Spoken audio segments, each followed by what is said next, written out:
लाल जू की। लक्ष्मण जी की भक्ति में दासत्व, प्रेमत्व, सेवत्व सबका दर्शन हुआ। लक्ष्मण जी जैसा दासत्व नहीं किसी के पास, लक्ष्मण जी जैसा सेवत्व नहीं किसी के पास, और श्री लक्ष्मण जी जैसा प्रेमत्व भी नहीं है।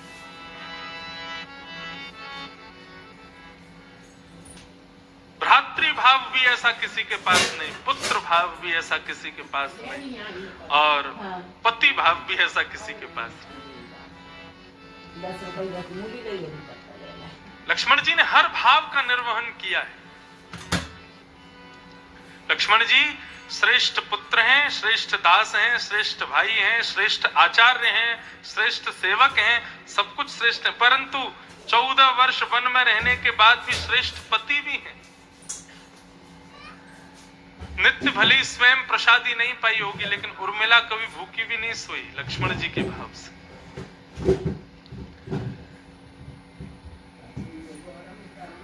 चित्रकूट में जब भरत जी सबको लेकर के, चारों माताएं और सब अयोध्यावासी गुरुजन आदि सबको लेकर के चित्रकूट भरत जी गए राम जी को मनाने के लिए, तब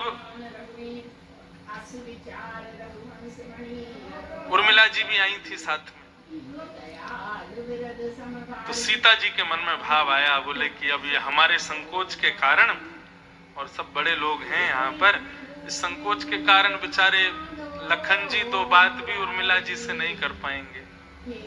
छोटी बहन है हमारी, हमसे बड़ी तपस्विनी तो उर्मिला है। 14 वर्ष तक बिना पति के रहना है, बिना बड़ी बहन के रहना है। तो श्री किशोरी जी ने पहले तो उर्मिला जी को बुलाया, जब चर्चाएं चल रही थी सब, और किसी कार्य से अपनी परन कुटी में कुछ सामग्री लाने के लिए उर्मिला जी को भेजा। उर्मिला जी परन कुटी में गई, इतने में ही किशोरी जी ने लक्ष्मण जी को बुलाया। लखन भैया सुनो तो। लक्ष्मण जी उठकर के आए, जी भाभी मां आज्ञा करें। बोले वो परन कुटी में कुछ पुष्प और तुलसी दल आदि रखे हैं, मुझे थोड़ी अर्चना करनी है, आप जरा वो ले आएंगे। किशोरी जी के मन में भाव आया कि कहीं इसी भाव से ही सही, दो चर्चा तो दोनों की हो जाएंगी। लक्ष्मण जी जैसे ही प्रवेश करते हैं परन कुटी में, तो सामने देखा तो वहां उर्मिला जी बैठी। उर्मिला जी को देख करके लक्ष्मण जी समझ गए कि ये किशोरी जी मैया की कृपा है। उर्मिला जी लक्ष्मण जी को देख करके उनका हालचाल पूछती हैं, आप कैसे हैं? वैसे तो सदा आप हमारे हृदय के बगीचे में भ्रमण करते रहते हैं, हमारे हृदय के बगीचे के आप हिरण हैं, परंतु अभी वो हिरण हृदय के बगीचे से अब संसार के बगीचे में आया है, तो मैं देखने आई हूं कि आप कैसे। लक्ष्मण जी उर्मिला जी से कहते हैं, बोले उर्मिला, वास्तव में यदि आप हमसे सत्य पूछें तो हमारे वन आने के बहुत कारण हैं। पहला कारण सब जानते हैं कि मैं श्री रघुनाथ जी के बगैर एक क्षण भी नहीं रह सकता। तो पहला कारण तो मैं श्री राघव के प्रेम के वशीभूत यहां आया हूं। दूसरा कारण, श्री राघव की सेवा और ये संपूर्ण लीला मेरी उपस्थिति के बगैर पूर्णता प्राप्त नहीं कर पाएगी। मेरे सर्वस्व वे ही है। परंतु इन समस्त कारणों में एक कारण आप भी हैं उर्मिला जी।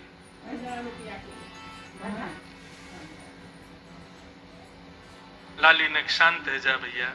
हाँ, बोलो राजा रामचंद्र भगवान की। एक कारण आप भी हैं। उर्मिला जी बोली, हम कारण? हमने ऐसा क्या कोई सेवा में त्रुटि कर दी या आपके भाव में कोई हमसे विक्षेप हुआ, किस वजह से आप कारण हमको ठहरा रहे हैं वन आगमन का? तब लक्ष्मण जी बहुत सुंदर उत्तर देते हैं। लक्ष्मण जी कहते हैं, उर्मिला, घर का बड़ा व्यक्ति जो होता है ना, वो अपने छोटे व्यक्तियों के लिए सुंदर वस्तु का चयन करता है। जैसे बड़ा भाई जब भी कुछ सामग्री लेता है तो विचार करता है, ये मेरे लिए, ये मेरे छोटे भाई के लिए। ठीक वैसे ही है उर्मिला जी, हमारा आपसे विवाह तो हो गया, लेकिन हम आपके योग्य हैं कि नहीं, ये अभी तक हम कहीं सिद्ध नहीं कर पाए। इसलिए हम 14 वर्ष वन में रह के आपकी बड़ी बहन यानी जानकी जी को सिद्ध करके दिखाएंगे कि हम उर्मिला के योग्य हैं। हम अपनी योग्यता सिद्ध करने के लिए वन में हैं कि हाँ, हम आपके योग्य हैं, ताकि 14 वर्ष बाद जब जानकी जी आए और आपसे मिलें तो आपसे मिलकर के कह उठें कि हाँ उर्मिले, लक्ष्मण तुम्हारे लिए परिपूर्ण योग्य हैं।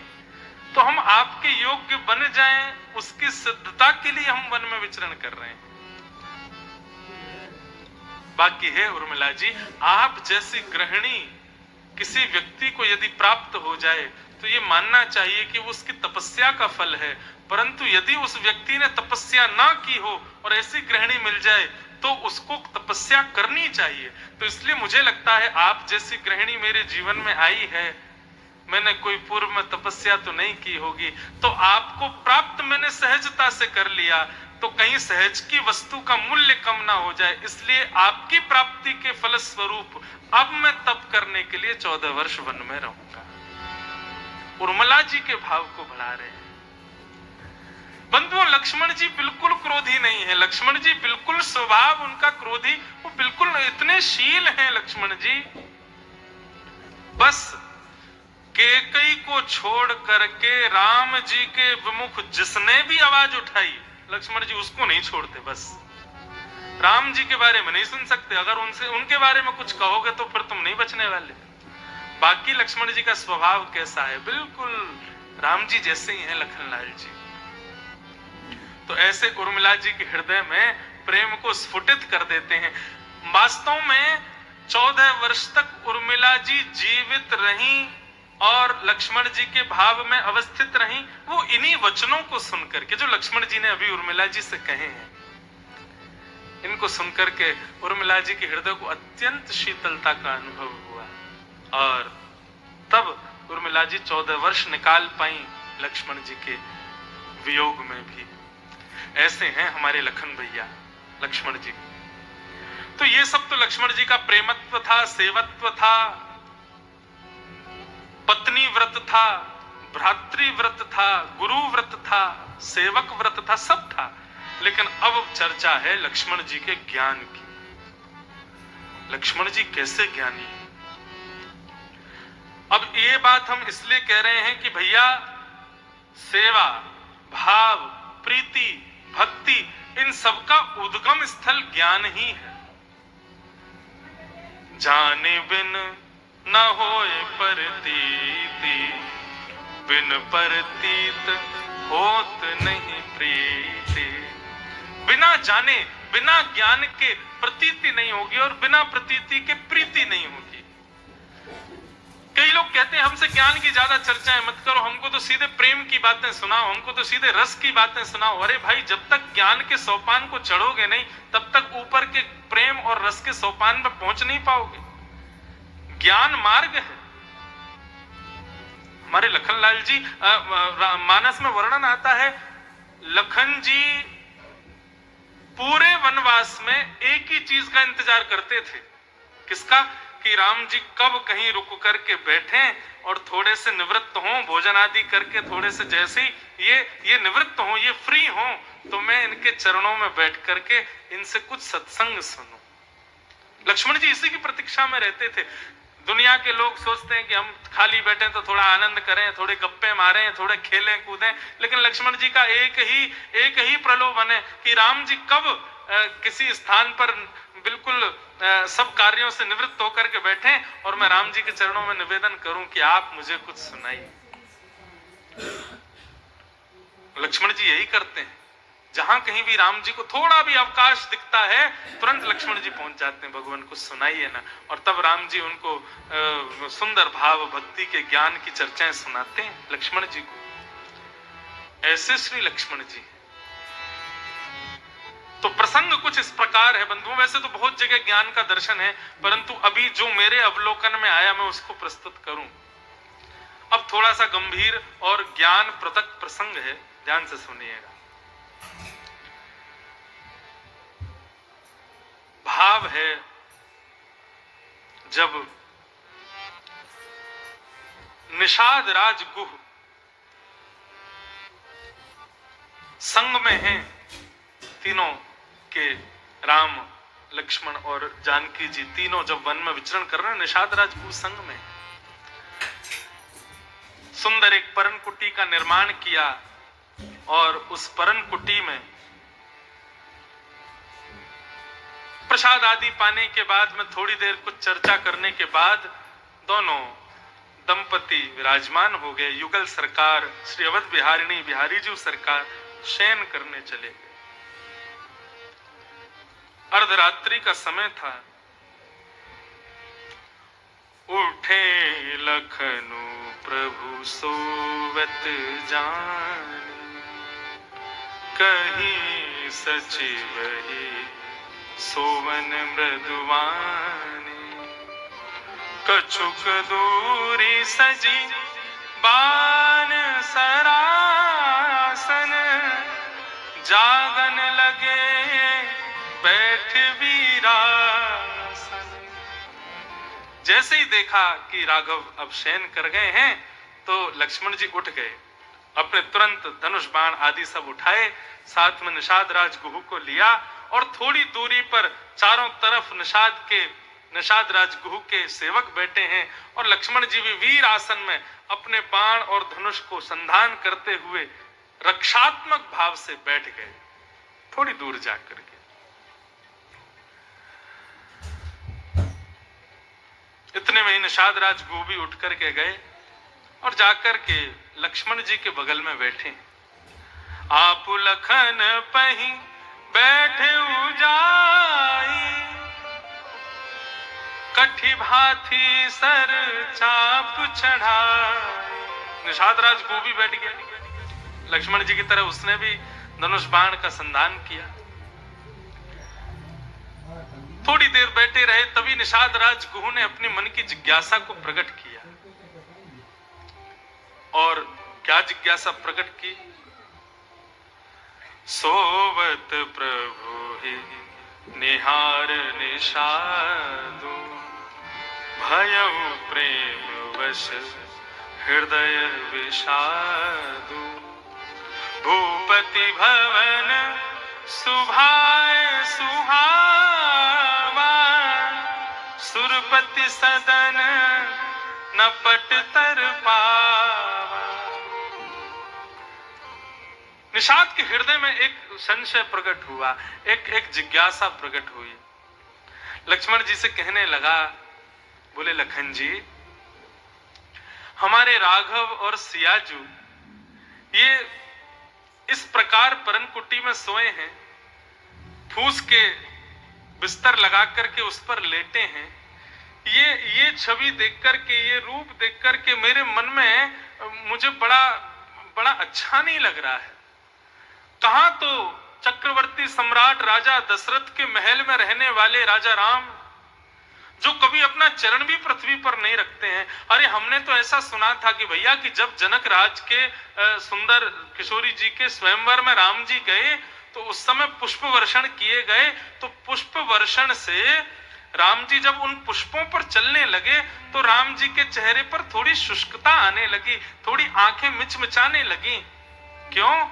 बोले कि इतने कोमल हैं राम जी के चरण कि जनकपुरी में स्वागत के लिए बरसाए गए पुष्प भी राम जी को चरण में चुभ रहे हैं।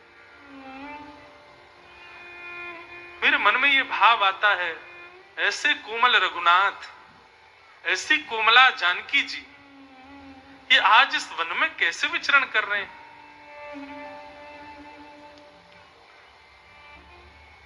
और कहां राजा दशरथ का महल, जिसकी आभा प्रभा शोभा देख करके इंद्र भी लज्जित हो जाता है, जिसके सुंदर भवन की अटारियों को देख करके कुबेर भी वाहवाही करते हैं, ऐसे भवन अटारियों में रहने वाले आज राघव इस परन कुटी में सो रहे हैं, फूस पर लेटे हैं। ये देख करके मेरे मन में बड़ा विषाद हो रहा है। ते सिया राम साथरी सोए, श्रमित वसन बिनु जाहि न जोए। वो आज साठरी पर सो रहे हैं, अपने श्रमित वस्त्रों में ही सो गए हैं। कहां पर? जहां दशरथ जी के यहाँ पर दिन में 4 बार वस्त्र बदले जाते हैं। अरे कहां तक गए? जब राम जी के लिए वस्त्र बनाने वाला जब उनका नाप लेने के लिए आता है ना, तब वह भी 2 सेवकों के बीच नंगी तलवार के बीच खड़ा रहता है। बोले क्यों? दूर से ही नाप लेना, स्पर्श मत कर देना हमारे राघव का, इतने कोमल हैं, तुमने स्पर्श किया तो कहीं चुभ ना जाए उनको। तो जो नाप लेने वाला, वस्त्र बनाने वाला भी आता ना, वो भी दूर दूर से ही नाप लेता है राम जी का। क्यों? स्पर्श करने की मनाही है। और मनाही इसलिए नहीं है कि भाई तुम स्पर्श नहीं कर सकते, स्पर्श इसलिए नहीं कर सकते, राम जी इतने कोमल हैं कि उनको लग जाएगी, ऐसे कोमल। और आज वो साथरी पर सो रहे हैं, श्रमित वसनों में इस प्रकार वर्कल वेश में घूम रहे हैं। ये देख करके मेरे मन को बहुत कष्ट हो रहे हैं। के कई नंदनी मंदमती, कठिन कुटिल पनुकीन, जहि रघुनंदन जानकी, सुख अवसर दुख दीन। मुझे तो ऐसा लगता है लक्ष्मण जी कि केकई बड़ी मंदमती है, इसने कितना बुरा किया। कहा हमारे राम सिया जी के सुख को इसने दुख में बदल दिया। 14 वर्ष के लिए वन में, ऐसे कोमल ठाकुर जी को कौन भेजता है वन में? ये सब विषाद निषाद के हृदय में प्रकट होने लगे। और तब लक्ष्मण जी अपना ज्ञान का पिटारा खोलते हैं उस निषाद के आगे। साधारण थोड़े हैं लक्ष्मण जी, आचार्य। बोले लखन मधुर मृदुवानी, बोले लखन मधुर मृदुवानी, बोले लखन मधुर मृदुवानी, बोले लखन मधुर मृदुवानी। ज्ञान विराग भक्ति रस सानी, ज्ञान विराग भक्ति रस। मानस की चौपाइयां हैं, सब गाओ। ज्ञान विराग भक्ति रस सानी, ज्ञान विराग भक्ति रस सानी। काहू न को सुख दुख करदाता,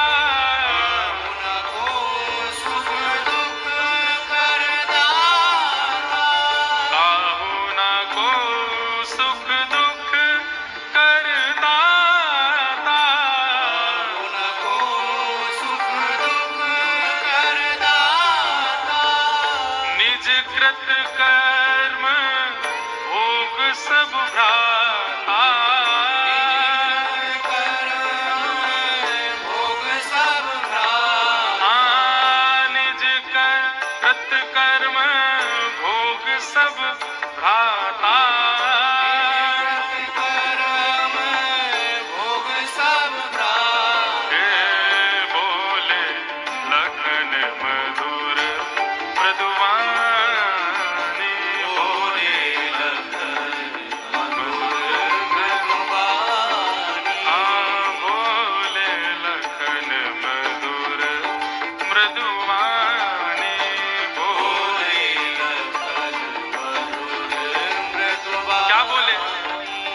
धरनी धाम धनु पुर परिवार, धरनी धाम धनु पुर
भाषा ऐसी है, कई बार तो लगता है कि इसका भावार्थ बताना भी अतिशयोक्ति है। चौपाई पढ़ के अर्थ अपने आप समझ आ जाते हैं। लक्ष्मण जी अपनी मधुर वाणी में बोल रहे हैं, लेकिन वाणी में विशेषता 3 बातों की है। क्या? भक्ति, ज्ञान और वैराग्य से सनी हुई वाणी बोल रहे हैं। या फिर गोस्वामी जी कहना चाहते हैं, भाई मधुर वाणी वही है जो भक्ति ज्ञान वैराग्य से ओतप्रोत हो। उसके अलावा जो भी वाणी है वो नीरस ही है, उसको जितना हो सके कम सुनना चाहिए। बंधुओं, 2 चीजों पर नियंत्रण कर ले व्यक्ति। एक तो अनर्गल चर्चा ना सुने, सुनने पर श्रोता अच्छा बने। जहां भी सांसारिक चर्चा सुनने में आवे तो उठ करके जाना ही पसंद करे। हरि विमुख चर्चा हो रही हो, उस स्थान पर बैठने से थोड़ा बचे। और दूसरी बात, मौन रहे, केवल तब बोले जब हरि चर्चा करनी हो। उसके अलावा सांसारिक चर्चाओं में अब ऐसा ही दिखाता हो कि मैं जड़ हूं, मुझे आता ही नहीं है कुछ भी। लेकिन जहां भी भगवत चर्चा कीर्तन हो तभी बोले। लक्ष्मण जी का स्वभाव कैसा है बंधु? बहुत कम बोलते हैं लक्ष्मण जी, लेकिन 2 ही स्थिति में बोलते हैं। या तो कोई जिज्ञासु सामने हो, या फिर कोई राम जी से भिड़ रहा हो, तब लक्ष्मण जी की वाणी खुलती है, नहीं तो लक्ष्मण जी मौन ही रहते हैं। आज इतनी देर से निषाद बोल रहा है, लेकिन लक्ष्मण जी सुनते जा रहे हैं। अच्छा, निषाद का विषाद भी गलत तो नहीं है? उसको भी चिंता हो रही है, राम जी कैसे सो रहे हैं, परनकुटी में ऐसे झाड़ फूस में सो रहे हैं, कहां इतने बड़े महल में रहने वाले कैसे सो रहे होंगे, अरे उसका दशरथ जी का महल तो ऐसा है, आदि आदि ये सब बातें सुनकर के लक्ष्मण जी को लगा कि चलो अब थोड़ा सा इसको ज्ञान दिया जाए। और लक्ष्मण जी कहते हैं, काहू न को सुख दुख कर दाता, निज कृत कर्म भोग सब। इस बात को आप राम जी के लिए मत लीजिएगा। यहां पर जो कुछ भी आगे अब लक्ष्मण जी कहेंगे, ये राम जी के लिए नहीं कह रहे हैं, ये निषाद को समझा रहे हैं। निषाद राज, तुम्हारे मन में जो ये विषाद आ रहा है ना राम जी को देख करके, ये सब विषाद तुम्हारी कर्मों की वजह से तुम्हारे अंदर ये भाव आ रहा है कि तुम माया से भगवान को जोड़ रहे हो, संसार के भोग विलासों से ठाकुर जी को जोड़ रहे हो। तुम ऐसा विचार कर रहे हो कि ठाकुर जी मखमली गद्दे पर सोते हैं, ऐसे महलों में रहते हैं, ऐसे खाते हैं, ऐसे पीते हैं, और वो अब यहाँ वन में कैसे रह रहे होंगे। ये सब जो तुम्हारे अंदर भ्रम आया है ना, ये सब तुम्हारे हृदय का अज्ञान ही है शायद। उसके बाद लक्ष्मण जी समझाते हैं, धरणी धाम धनु पुर परिवारु, सरगु नरक जहां लगी व्यवहार। ये स्वर्ग नरक धरती धाम और परिवार, ये सब जो है ये व्यवहार के विषय हैं, व्यवहार की बातें। बुआ जी बुरा नहीं मान जाएं, जीजा जी रूठ ना जाएं, चाचा जी का ध्यान रखो, इनका ध्यान रखो, इनका सत्कार करो। फूफा जी मुंह फुलाए घूम रहे हैं ब्याह में, क्यों? हमसे किसी ने खाने की नहीं पूछी। ये सब व्यवहार आदियों में ये सब व्यवहार है। अच्छा लगना बुरा लगना, स्वर्ग जाना नरक जाना, उसकी चिंता होना, महलों में रहना, वन में, ये सब व्यवहार की बातें। इन सब पर ज्यादा ज्ञानी लोग विचार नहीं करते हैं।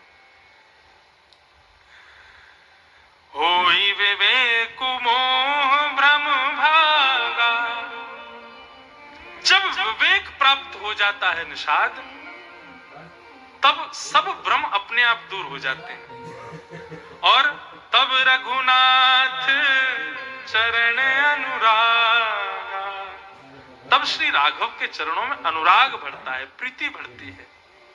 सखा परम परमार्थ हुए हो, मन क्रम वचन राम पद ने हो। कितना सुंदर अवसर मिला है मुझे और तुम्हें।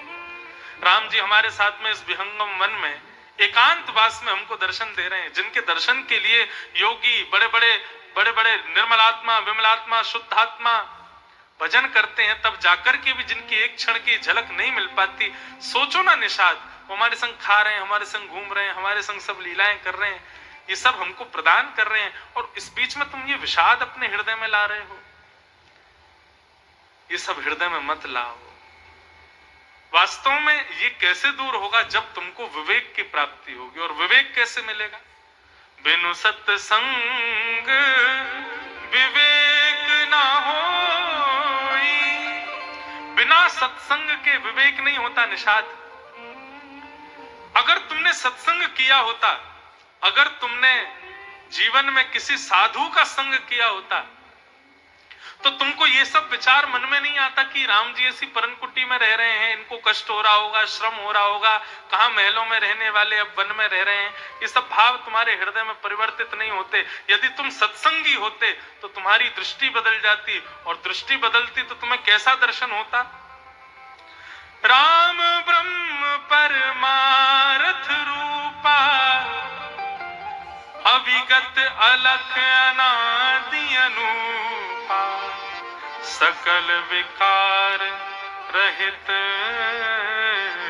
गति भेदा, कही नित नेति निरूपहि वेदा। यदि तुमने सत्संग किया होता तो आज राम जी तुमको कष्ट में है ऐसा दिखाई नहीं देता। अब आप विचार करो कितनी सूक्ष्म बात को लेकर के लक्ष्मण जी ज्ञान दे रहे हैं। राम जी को श्रम हो रहा होगा, ये भाव तुम्हारे हृदय में आ भी कैसे गया? ठीक है, एक प्रेम भाव हृदय में हो तब ये भाव हृदय में आ सकता है, लेकिन तुम यह क्यों भूल रहे हो कि वो परमात्मा है? वास्तव में यदि सत्संग की दृष्टि से देखोगे तो तुमको पता चलेगा ये वन के वृक्ष नहीं है, ये वन में कीट कंकड़ पत्थर नहीं है, ये वन में परन कुटी नहीं है, ये नदियां, ये पहाड़, तालाब, ये सब जंगल वन्य प्रदेश नहीं है। सत्संग की दृष्टि से देखोगे तो श्री राम जी और सियाजू वन में आ रहे हैं। इस शुभ समाचार को सुनकर के यहाँ के वृक्ष, यहाँ के पौधे, यहाँ के नदियां, यहाँ के पहाड़, यहाँ के सब, ये सब वैकुंठ ही रूप बदल करके पृथ्वी पर आया है और हर प्रकार से उनको सुख दे रहा है। तुमको लगता होगा कि वृक्ष हिल रहे हैं, पर मुझे लगता है कि इंद्र खड़े होकर के हाथ जोड़ रहे हैं। तुमको लगता होगा निषाद कि देखो ठाकुर जी चल रहे हैं तो ये जड़, ये कीट कंकड़ आदियों से बचते हुए चल रहे हैं, पर मुझे लगता है ये गंधर्व जन अपने गाजे बाजे साज लेकर के नीचे खड़े हैं और सब राम जी के चरणों की धूल को लेने के लिए आसक्त बैठे। दृष्टि बदलो अपनी। ये सब सांसारिक वस्तुएं नहीं है, ये माया का प्रलाप नहीं, भाव नहीं है जो तुम्हें दिख रहा है। ये सब वैकुंठ से समस्त देवता ही भूमंडल पर पधारे हैं राम जी को सुख देने के लिए। और जैसे ही निषाद ने नेत्र बंद किए, नेत्र बंद करने के बाद लखन लाल जी से मंगल भाव सुन करके जैसे ही नेत्र खोल करके देखा, तुरंत निषाद को क्या दिखाई दिया? वन्य प्रदेश अंतर ध्यान हो गया। मणि जटित सुंदर स्वर्ण के, चांदी के सुंदर भवन प्रकट हो गए। गाजे बाजे बज रहे, इंद्र मृदंग बजा रहे हैं, ब्रह्मा जी कांसे बजा रहे हैं, नारद जी वीणा बजा रहे हैं। और जहां पर परन कुटी में राम लखन, राम सियाजू सोए थे, वहां पर एक सुंदर भव्य सिंहासन विराजमान है और उस भव्य सिंहासन पर शंख चक्र गदा पद्मधारी नारायण बैठे हैं। बगल में साक्षात जगदम्बा पराम्बा लक्ष्मी जी बैठी हैं। सब वहां पर गंधर्व जन गुणगान गा रहे हैं, आरती कर रहे हैं, मंगल बाजे बजाए जा रहे हैं, सब जय जयकार कर रहे हैं। इस मंगल भाव का निषाद को लक्ष्मण जी की वाणी सुनकर के दर्शन हुआ और तब लक्ष्मण जी के हृदय में, निषाद के हृदय का जो संशय था वो दूर हुआ। मुझे ऐसा लगता था कि शायद राम जी को यहाँ कष्ट है, श्रमित हैं, परंतु वे परब्रह्म हैं। ये सब प्रकट रूप से हमको दिख रहा है कि वन प्रदेश है, परंतु अप्रकट रूप से समस्त देवी देवता गंधर्व जन ही श्री राम जी की सेवा में पधारे। भगति भूमि भूसर सुर भी सुरहित लागी कृपाल, करत चरित धरि मनुज तनु, सुनत मिटहि जग जाल। वास्तव में ये मानवों की तरह ठाकुर जी लीला इसलिए कर रहे हैं ताकि इस लीला का जब कालांतर में वाचन किया जाएगा, इस सुंदर भाव को, कथा को, राम जी ऐसे सोए, ऐसे चले, ये सब लीलाएं की, ये सब कथा बना करके जब वक्तागण इसको सुनाया करेंगे तो सामने बैठे हुए हजारों श्रोता जिनके हृदय में अत्यंत विषाद हैं, उन सब के विषाद दूर हो जाएंगे, सबको जीवन जीने की राह मिलेगी। समस्त सुनत मिटहि जग जंजाल, जितने भी उनके जग के जंजाल हैं, उनकी विपत्तियां हैं, आपत्तियां हैं, वो सब इस लीला को सुनकर के उनकी दूर होंगी। निषाद, ये सब लीला तो मानव को सुख देने के लिए राम जी कर रहे हैं, इस पर तुम विचार ज्यादा मत करो। ऐसा लक्ष्मण जी ने अद्भुत ज्ञान, माया और परब्रह्म दोनों विलग हैं, इन दोनों को विलग जानो, ऐसी आज्ञा लक्ष्मण जी निषाद को देते हैं। और तब निषाद को भगवान के परब्रह्म स्वरूप का और समस्त वन्य प्रदेश में समस्त देवी देवता गंधर्व जनों के दर्शन होते हैं। तब निषाद लक्ष्मण जी को प्रणाम करते हैं। इस भाव को चुपके से राम जी सुन रहे थे। लक्ष्मण जी प्रवचन कर रहे हैं, निषाद राज गुह बैठ करके सुन रहा है और कुटिया के एक कोने में कान लगा करके लक्ष्मण जी इस संपूर्ण भाव का श्रवण कर रहे थे। राम जी श्रवण कर रहे थे। तभी राम जी ने संकल्प ले लिया, बोले कि भैया ये हमारे लक्ष्मण जी जो हैं, इनको सेवा में हमने पास कर दिया, प्रेम में हमने पास कर दिया, भ्रातृ भाव में हमने पास कर दिया, शिष्यत्व सेवकत्व भाव में हमने पास कर दिया। कहीं कहीं ऐसा लगता था शायद ज्ञान है कि नहीं, परंतु आज ज्ञान के भी अग्रगण्य बन गए हैं लक्ष्मण जी। अब कलिकाल में जब लोग ज्ञान वंचित हो जाएंगे, तब लक्ष्मण जी को हम आचार्य रूप श्री रामानुज के रूप में पृथ्वी पर भेजेंगे। तो उसी समय संकल्प ले लिया था और फिर वही हुआ। लक्ष्मण जी अपनी भक्ति, प्रेम, ज्ञान सबकी पराकाष्ठाएं पार करते हुए राम जी के नेत्रों में ऐसे बसे कि जब कलयुग प्रारंभ हुआ तो कलयुग में हम सब मानवों पर कृपा करने के लिए दक्षिण भारत में वही लखनलाल जी पुनः प्रकट हुए श्री रामानुजाचार्य जी के रूप में। बोलो भाष्यकार रामानुज स्वामी जी महाराज की। रामानुजाचार्य जी का प्रादुर्भाव हुआ और उन्हीं रामानुजाचार्य जी ने श्री वैष्णव संप्रदाय, जिसको रामानुज संप्रदाय कहते हैं, उसका ध्वजा लेकर के सब मानवों को भगवत आश्रित बनाया। और हम भी रामानुज संप्रदाय से, तो रामानुज संप्रदाय में श्री वेंकटेश भगवान तिरुपति वाला जी, वो हमारे संप्रदाय के ठाकुर जी हैं, उनको भी रामानुजाचार्य जी की दीक्षा प्राप्त है। मतलब रामानुज संप्रदाय में जो दीक्षा लिए हैं उनके गुरु भाई हैं श्री तिरुपति वाला जी, क्योंकि रामानुजाचार्य जी से 4 संबंध हैं नारायण के, पिता, पुत्र, गुरु और शिष्य। ये 4 संबंधों में दक्षिण भारत में भगवान विद्यमान है। तो गुरु के रूप में श्री रंगनाथ भगवान, श्री रंगम, शिष्य के रूप में तिरुपति वाला जी श्री वेंकटेश भगवान, पिता के रूप में श्री वरदराज भगवान और पुत्र के रूप में संपत कुमार भगवान। ये 4 मुख्य ठाकुर जी दक्षिण में विराजमान हैं, जिन्होंने श्री लक्ष्मण जी के अवतार रामानुजाचार्य जी से 4 संबंध बनाए, पिता, पुत्र, गुरु और शिष्य। और ये आज्ञा राम जी ने तभी दे दी थी जब राम जी ने लक्ष्मण जी के मंगल भाव सुने। ऐसे लक्ष्मण जी को हम बारंबार प्रणाम करते हैं और लक्ष्मण जी से बस प्रार्थना करते हैं, लखनलाल जी आप कृपा करो कि आपके अंदर जो श्री रघुनाथ जी के चरण कमलों के प्रति भक्ति है, उसका एक अंश हमारे जीवन में आ जाए और हमको भी श्री राघव की मंगल लीला सेवा करने का सौभाग्य प्राप्त हो।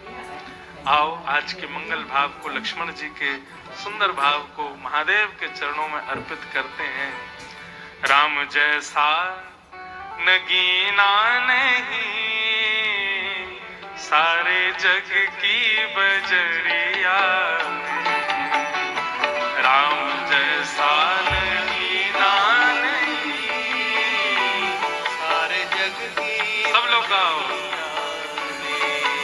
ओ राम जैसा नगीना नहीं, सारे जग की बजरिया में राम जैसा नगीना नहीं, सारे जग की बजरिया में।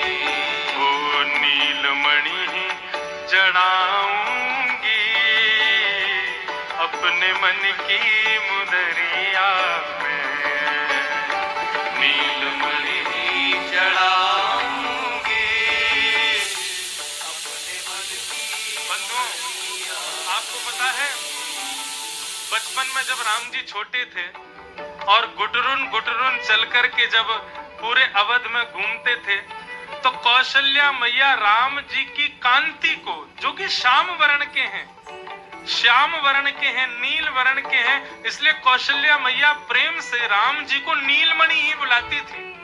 नीलमणि आ जाओ, नीलमणि बैठ जाओ, नीलमणि भोजन कर लो, नीलमणि कह करके ही राम जी को बुलाती थी। नीलमणि जड़ाऊंगी अपने मन की मुदरिया में, गाओ। नीलमणि जड़ाऊंगी अपने मन की मुदरिया में। ओ राम का नाम प्यारा लगे, रत्ना पे बिठाऊंगी मैं। राम का नाम प्यारा लगे, तेरा बिठाऊंगी सब लोग गाओ। हे राम का नाम प्यारा लगे, रसना पे बिठाऊंगी मैं। राम का नाम प्यारा लगे, रचना पे बिठाऊंगी और मृदु मूरत बसाऊंगी नैनों की पुतरिया में।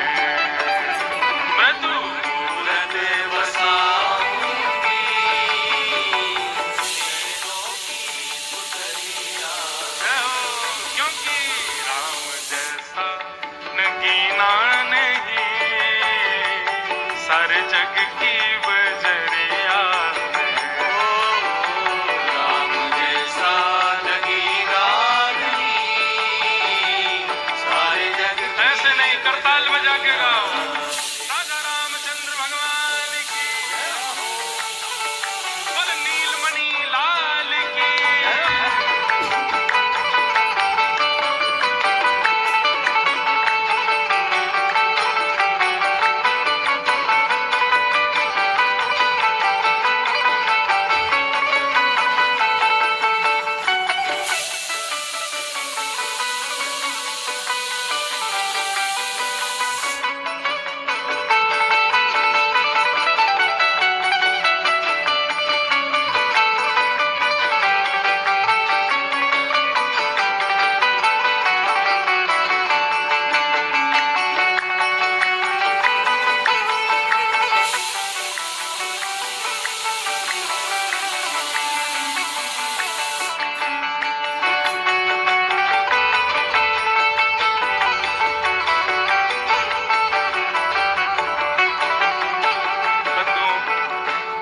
सोमनाथ में बैठे हैं और मैं पहली बार राघव रसामृत कुछ राम जी की चर्चा सुना रहा हूं। आप लोग सुन रहे हैं। हमारा इस कथा को सुनने सुनाने का लक्ष्य क्या है? क्यों सुन रहे हैं और क्यों सुना रहे हैं बताओ भैया। यदि आप लोगों के कोई और लक्ष्य हो, सबको छोड़ इस बात को पकड़ना। हम यहाँ लक्ष्मण जी, भरत जी, शत्रुघ्न जी, सीता जी सबसे सीखने के लिए आए हैं ताकि उनकी तरह हम भी राम जी को पालें। इसलिए हम लोग, यही हमारा लक्ष्य है। मेरा लक्ष्य तो यही है कि हे राघव, हे सोमनाथ, कृपा करना, इस कथा की दक्षिणा हम सोमनाथ जी से लेके जाएंगे और दक्षिणा के रूप में हमको राघव के दर्शन चाहिए और कुछ नहीं चाहिए बस। जल्दी से जतन करके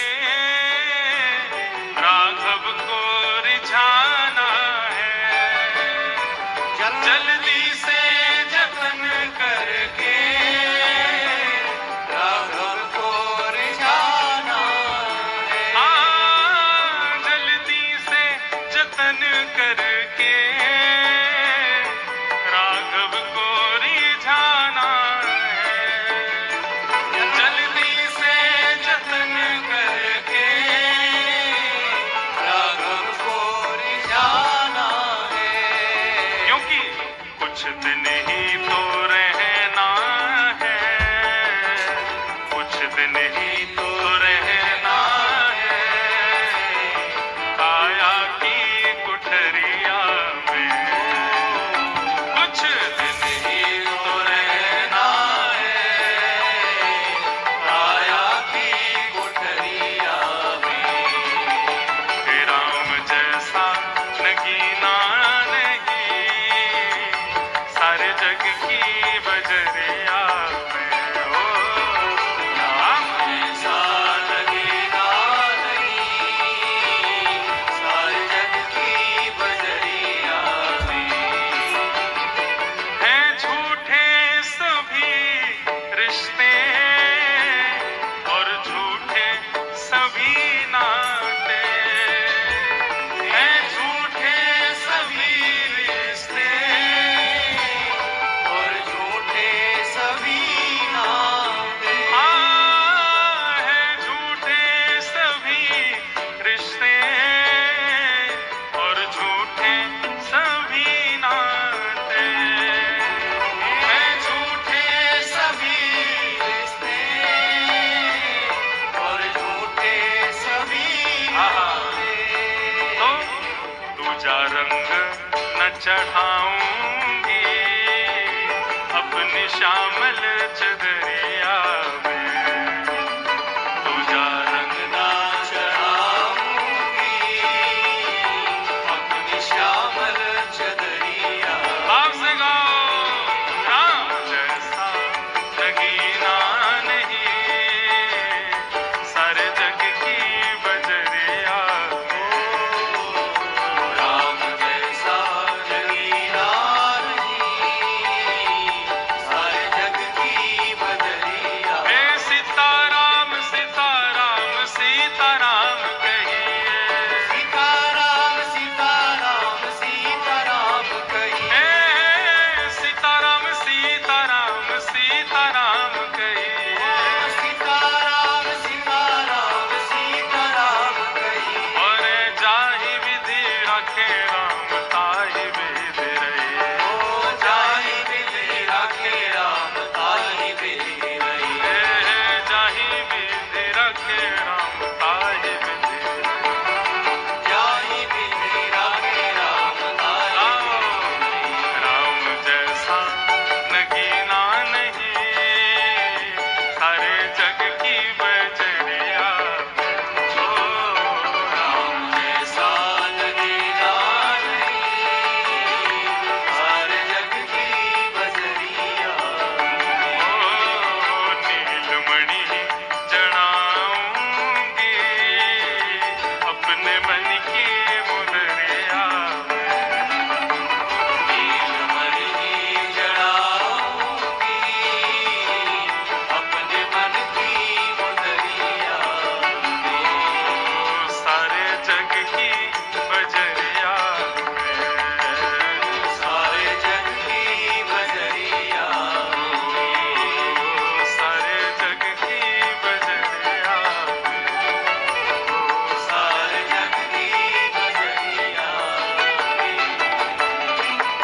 राजा रामचंद्र भगवान की, श्री लखनलाल जी महाराज की जय, अनंत बलवंत श्री हनुमान जी महाराज की जय, देवादिदेव महादेव शंकर भगवान की, श्री सोमेश्वर महादेव की जय। नमः पार्वती पतये हर हर महादेव। कल पुनः मिलेंगे 4 बजे से, श्री राघव रसामृत चर्चा सुनेंगे। राम जी के 2 गुण हमने सुन लिए हैं, धृति, क्षमा, और अब कल जो तीसरा गुण है वो है दम। दम यानी कि इंद्रियों की इच्छाओं के दमन को ही दम कहते हैं, और वो राम जी कैसे करते हैं अपनी लीलाओं में, उसको सुनेंगे। और कल के प्रसंग में अब रात्रि में जो प्रेरणा होगी, या तो शत्रुघ्न जी आएंगे या फिर भरत जी आएंगे, जो आवे। अब भरत जी आए तो फिर लंबा समय लगेगा, इसलिए शायद शत्रुघ्न जी, और अब जो भी आवे, कल का सरप्राइज है, शत्रुघ्न जी आएंगे कि भरत जी आएंगे। तो आइए मंगलमयी आरती के बाद महादेव को प्रणाम करेंगे।